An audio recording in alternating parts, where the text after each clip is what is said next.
Legend of Lemnear, the anime I am ashamed to say came out in the golden era of Studio AIC. To be fair, every anime studio is going to have skeletons in its closet in terms of the bullshit that they choose to animate.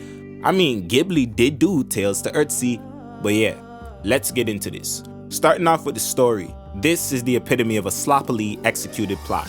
So the adventure begins with our protagonist Lemnear, who is a half badass, half confused female who holds some power. But the intro to the film reveals that her city was destroyed and her brother was captured for his power.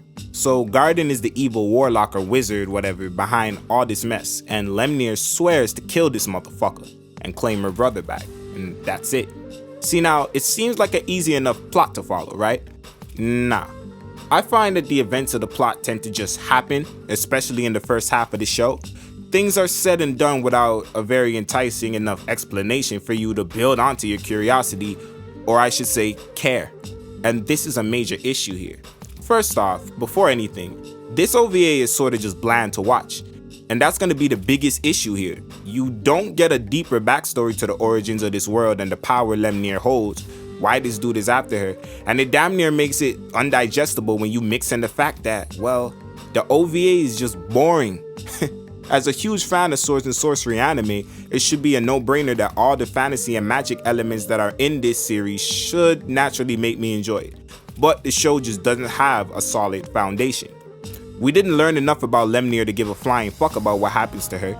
It goes from one setting, some kind of medieval land, to damn near another realm in the span of like 5 minutes. But the two aspects of this anime I must give it credit towards is, one, the character designs are pretty cool. The main protagonist Lemnear and the main villain has a pretty cool art style, along with the way other things in the show were drawn as well. Oh yeah, and I like the design of Lemnear's brother as well. So on to the animation. Well, you're seeing this, right?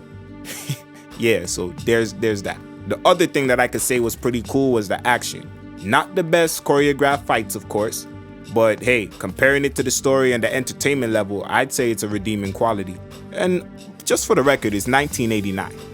For real though, it has a pretty dope battle at the end of the OVA that was aesthetically pleasing to look at. I'd say that older anime fans who may have seen this when it was newer, or at least in the days when US manga were first bringing a lot of these OVAs over to the West, probably enjoyed this more, or would enjoy this if you're watching this. Has that cheesy dub and rock and roll energy that's very reminiscent of a lot of 80s anime and even Western cartoons. Makes sense because it did drop back in '89, like I just said. Actually, the song that plays at the ending credit was pretty cool as well, on some 80s, rock and roll type of vibe. But okay guys, so it isn't a total trash anime, but better believe it could be better. I'll even go as far as to say it benefited from being a 45-minute one-off experience, because if it was a 2-hour movie or a 4-episode series or something, I'd have a harder time recommending this. That's my thoughts, but you be the judge. Like the video, comment down below what y'all want to see next. I'm out. Thanks for watching. Animebackwhen.